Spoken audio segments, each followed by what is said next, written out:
Good afternoon. Ako pala si Carla at ang aking partner is si Luis. So ayan, on the way kami ngayon sa Santo Niño Elementary School Evacuation Center sa Marikina para mamahagi kami ng t-shirt ni Pink Venom at syempre kukumustahin na din namin ang kalagayan nila.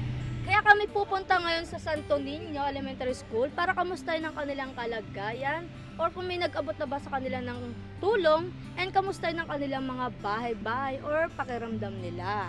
So ano pang hinihintay natin? Tara na, partner! Let's go!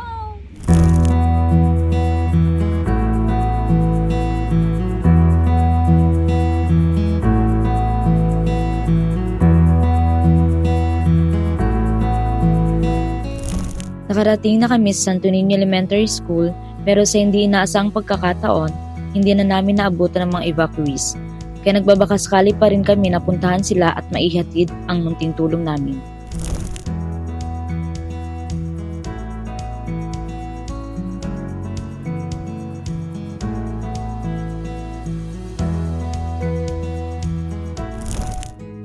Pagdating namin sa lugar, naabutan pa namin may mga nangisda sa ilog. Ayon sa kanila, mabilis tumaas ang tubig dito lalo na kapag malakas ang ulan. At inaabisuhan sila agad ng barangay na mag-evacuate kapag mataas na ang tubig. Ipinamahagi na namin ang mga t-shirt para kahit papaano ay may maitulong tayo sa kanila sa ganitong panahon. Nag-ikot-ikot kami para mas maunawaan din ang kalagayan ng lugar at makapagpamigay. Biglaan din bumuhos ang napakalakas na ulan kaya naghintay muna kami at nagpatila. Ang lakas din ng hangin.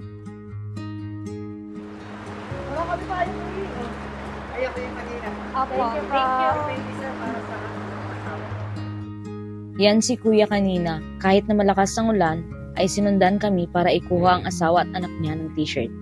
Nakakatuwa ring makita na na-appreciate nila ang munting tulong natin. Sa mga ganitong panahon mo talaga makikita na kahit anong sitwasyon ay nakukuha pa rin natin ng umiti at ipagpatuloy ang buhay ng matatag para sa ating mga pamilya at mahal sa buhay.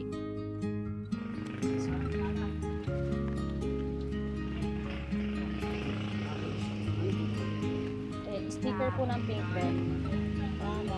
Thank you po, ma'am.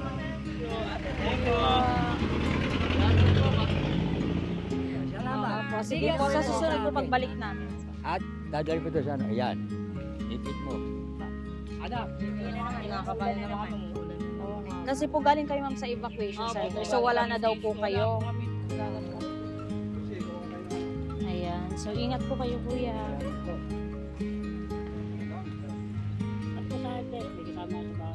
Ayan, ano lang po.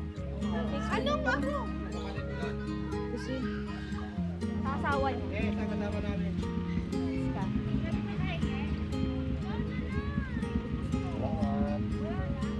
Ito na lang po. Thank you. Bimog.